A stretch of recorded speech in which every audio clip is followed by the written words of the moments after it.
See, I love that, man. That'll get me going, man. That'll make me like, if I'm having like some editor or publisher's busting my ass, I just play that and then I turn into a leopard and go fuck up the editor. I think it was Jerry Lee that said being called a legend gave him the creeps because he always thought a legend was something dead. And there's a lot of truth in that.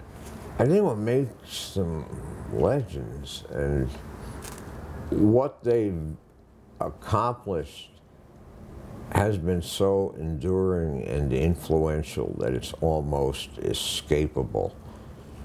They've endured as their music has endured. Like I say, these people are survivors. But I would say these people didn't have those options of like going to college, of deciding on an occupation. I mean, what occupation could Jerry Lee Lewis have ever had in this world? I mean, my life would have been nothing without a soundtrack during good times and bad times. And you know, rock and roll has been basically that soundtrack. But the music, to me, is a source of strength. It's a source of enjoyment. It's a source of inspiration. And those are all beautiful things. I mean, it's so great that these things and these guys and these women are getting photographed because, I mean, I remember meeting some of these people. Like when I met Muddy Waters, you get the feeling, well, these people are always gonna come back and see them next week, and you don't realize that life is short for everybody, you know. And, yeah. This is Wanda Jackson. Yeah, Wanda. Hey, look, she's still at it, posing with her guitar. And before I give you my reaction to this, explain the difficulty. Where do I even begin? You know, it was difficult across the board. These guys don't always have managers. They definitely don't have publicists, and there isn't a press. They don't need to be photographed, and so I'd spoken to everyone. I'd spoken to his son. I'd spoken to his secretary.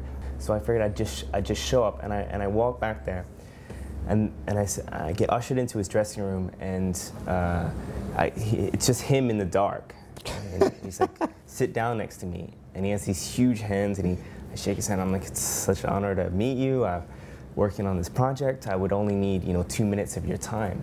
And he goes, he's like, well, I'm gonna make a deal with you.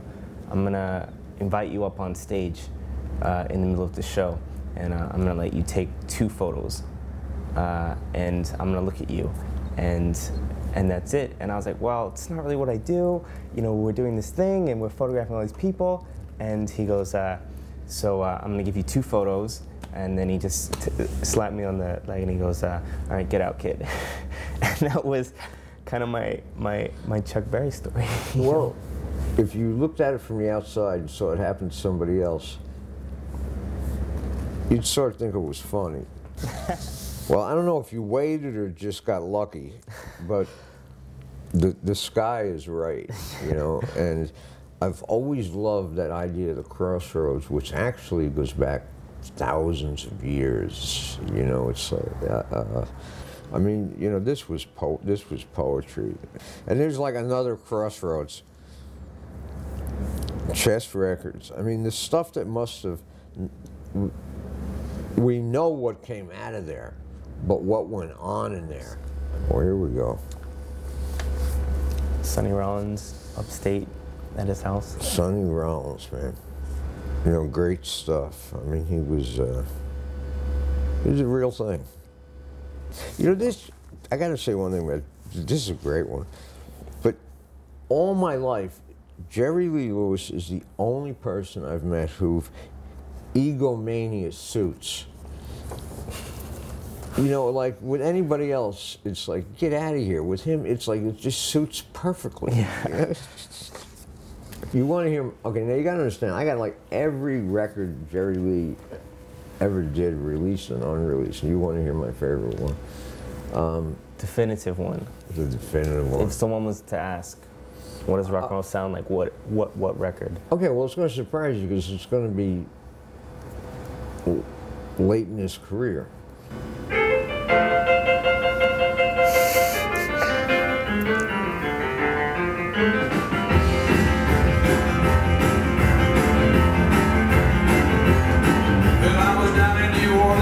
Everything's fine. All them cats are drinking that wine. Drinking that best pure delight. But when they get drunk, they singing all night, drinking wine, so they